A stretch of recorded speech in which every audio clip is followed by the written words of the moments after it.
नमस्कार दोस्तों, श्री सुंदरम एकेडमी की ऑनलाइन क्लासेस में आपका स्वागत है। जैसा कि आप लोग जानते हैं कि हम लोग उच्च शिक्षा से संबंधित मुद्दों का अध्ययन कर रहे हैं। इस कड़ी में आज की क्लास जो है वो मध्य प्रदेश उच्च शिक्षा विभाग के परिचय के बारे में है। ठीक है, तो आइए सबसे पहले हम लोग मध्य प्रदेश के उच्च शिक्षा विभाग के बारे में बेसिक बातें करते हैं। मध्य प्रदेश उच्च शिक्षा विभाग जो है तो मानव संसाधन विकास विभाग के अंतर्गत कार्य करता है। ठीक है, मानव संसाधन विकास विभाग मध्य प्रदेश के अंतर्गत कार्य करता है। इसके अंतर्गत टोटल 49 यूनिवर्सिटीज़, 299 कोर्सेस, 1405 कॉलेजेस और 11,78,000 विद्यार्थी दर्ज हैं। ठीक है, तो ये डेटा आप याद रखेंगे। ठीक है, दूसरी बात, मध्य प्रदेश उच्च शिक्षा विभाग का जो उद्देश्य है वो हम लोग देख लेते हैं। तो यहाँ पे देखिए उद्देश्य लिखा हुआ है। इसका उद्देश्य है कि ये विद्यार्थियों के व्यक्तित्व को बहुआयामी स्तर पर विकसित करना चाहता है। ठीक है, बहुआयामी स्तर तक इसलिए विकसित करना चाहता है ताकि विद्यार्थी अपने लक्ष्य तक पहुँचने हेतु काबिल बन जाएँ। ठीक है, ये इसका उद्देश्य है, पहला उद्देश्य। दूसरा उद्देश्य इसका है कि विद्यार्थियों के अंतर्मन में मानवीय गुणों को विकसित करना। ठीक है, विद्यार्थियों के अंतर्मन में मानवीय गुणों का विकास करना ताकि वो विद्यार्थी समाज में एक अच्छा संदेश दे सकें। जैसा कि इन्होंने लिखा है कि हमारे विद्यालय और विश्वविद्यालय से शिक्षा के प्रकाश स्तंभ हैं और जिसका प्रकाश विद्यार्थियों के माध्यम से संपूर्ण समाज में, संसार में फैलता है। ये बात ध्यान रखिए। ठीक है, तो इनके अंतर्मन में मानवीय गुणों का विकास करना है और इनके विद्यार्थियों के अंतर्मन में जीवन मूल्यों का निर्माण करना उच्चतर शिक्षा विभाग मध्य प्रदेश का उद्देश्य है। ये किस विजन से काम कर रहे हैं? इनका जो विजन है वो है मध्य प्रदेश शासन उच्च शिक्षा विभाग निरंतर प्रयत्नशील है कि शिक्षण संस्थाओं में अध्ययनरत युवा शारीरिक, मानसिक, ठीक है ना, शारीरिक, मानसिक एवं आत्मिक रूप से सशक्त हों, ऊर्जावान हों। इसके साथ ही इन युवाओं में सांस्कृतिक, सामाजिक, नैतिक प्रतिबद्धता, मूल्य बोध एवं संस्कार विकसित हों और वे संवेदनशील भी हों ताकि वे युवा अध्ययन उपरांत जब समाज में जाएं तो अपना श्रेष्ठतम योगदान देते हुए मानवता की सेवा कर सकें। ये उच्चतर शिक्षा विभाग मध्य प्रदेश का विजन है। ठीक है ना, इस विजन से वो अपने सारे कोर्सेज संचालित करती है। ठीक है, नेक्स्ट बात, इसमें प्रगति के बारे में ये कुछ दिखाते हैं कि ये कहाँ तक प्रगति किए हुए हैं। तो उच्च शिक्षा विभाग मध्य प्रदेश विद्यार्थी के अंतर्मन में जीवन मूल्यों का निर्माण इन्हीं शिक्षा के इन्हीं मंदिरों में होता है। मध्य प्रदेश शासन उच्च शिक्षा विभाग निरंतर इस दिशा में प्रयास है। किस दिशा में? जीवन मूल्य का निर्माण करने की दिशा में प्रयासरत है। ठीक है, दूसरी बात, मध्य प्रदेश शासन उच्च शिक्षा विभाग निरंतर इस दिशा में प्रयासरत है। विगत वर्षों में शिक्षण संस्थाओं की संख्यात्मक अभिवृद्धि, गुणवत्ता मूलक शिक्षण एवं विद्यार्थियों की बहुआयामी उपलब्धि इस बात का प्रमाण है कि उच्च शिक्षा विभाग अपने लक्ष्य की प्राप्ति में निरंतर आगे बढ़ रहा है। लक्ष्य हमने पहले ही स्पष्ट कर दिया है। ठीक है, तो ये इनकी प्रगति के बारे में बात है। प्रगति में अगला पॉइंट है महाविद्यालयों में के कला, विज्ञान, वाणिज्य आदि संख्याओं में शिक्षण व्यवस्था, ठीक है, आदि संख्याओं में शिक्षण व्यवस्था शासन की विभिन्न योजनाओं के माध्यम से सशक्त हुई है। ठीक है, तो किस किस क्षेत्र में? कला, विज्ञान, वाणिज्य सभी संख्याओं में शिक्षण व्यवस्था सशक्त हुई है। विश्व बैंक एवं रूसा परियोजना, एम्बेसडर प्राध्यापक योजना, स्मार्ट शिक्षण व्यवस्था, वर्चुअल कक्षा परियोजना, रेमेडियल कक्षाएं, कौशल विकास आदि विभिन्न नवाचारों के माध्यम से शिक्षण व्यवस्था प्रभावशाली हुई है। ये बात यहाँ पे आप लोग ये भी नोट कर सकते हैं कि मध्य प्रदेश उच्च शिक्षा विभाग ने शिक्षण व्यवस्था को और अधिक प्रभावशाली बनाने के लिए क्या प्रयास किया है। तो ये सारे प्रयास भी यहाँ पे लिखे हैं और इनकी प्रगति में भी ये बातें आती हैं। ठीक है, तो ये वाला पॉइंट आपके लिए बहुत ही जरूरी है।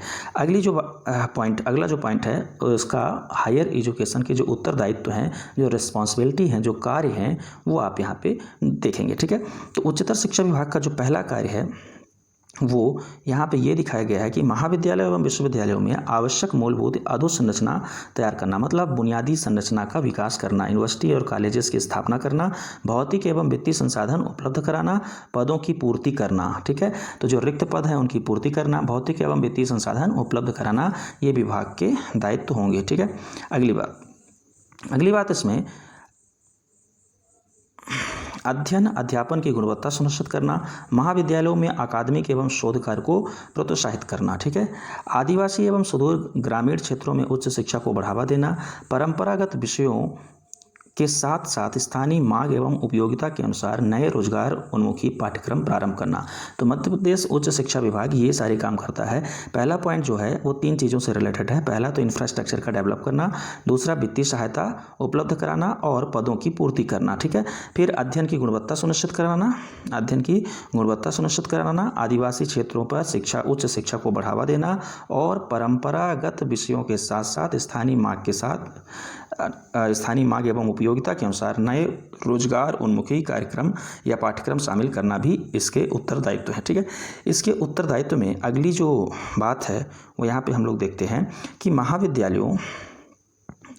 महाविद्यालयों को अकादमिक रूप से आत्मनिर्भर बनाने के उद्देश्य से स्वशासी महाविद्यालयों की अवधारणा को बढ़ावा देना, मतलब ऑटोनॉमस कॉलेजेस को बढ़ावा देना भी इसका कार्य है, ठीक है ना। महाविद्यालयों को आर्थिक रूप से सुदृढ़ बनाने एवं उनके विकास हेतु जन भागीदारी को सुनिश्चित करना, और इसके लिए विभिन्न प्रकार के जन भागीदारी कोर्स चलाए जा रहे हैं, ठीक है। राष्ट्रीय सेवा योजना तथा राष्ट्रीय कैडेट कोर अर्थात NSS और NCC की इकाइयों की महाविद्यालयों में स्थापना कराना और उनका संचालन करना भी इसका कार्य है, ठीक है ना। नेक्स्ट है महाविद्यालयों एवं विश्वविद्यालयों को विश्वविद्यालय अनुदान आयोग अर्थात UGC के मापदंडों के अनुरूप बनाना तथा राष्ट्रीय मूल्यांकन एवं प्रत्यापन परिषद के द्वारा उनका मूल्यांकन कराना, अर्थात UGC के मापदंड के अनुसार महाविद्यालयों को बनाना, और जो यहाँ पे लिखा है राष्ट्रीय मूल्यांकन प्रत्यापन परिषद के द्वारा उनका मूल्यांकन कराना। मूल्यांकन करने वाली जो संस्था होती है उसको NAAC बोलते हैं, NAAC का फुल फॉर्म है, यहाँ पे आप देखिएगा राष्ट्रीय मूल्यांकन एवं प्रत्यापन परिषद, ठीक है। इसका फुल फॉर्म आप लोग इंग्लिश में यदि लिखना चाहें तो लिख सकते हैं। मैं बोल रहा हूँ नेशनल असेसमेंट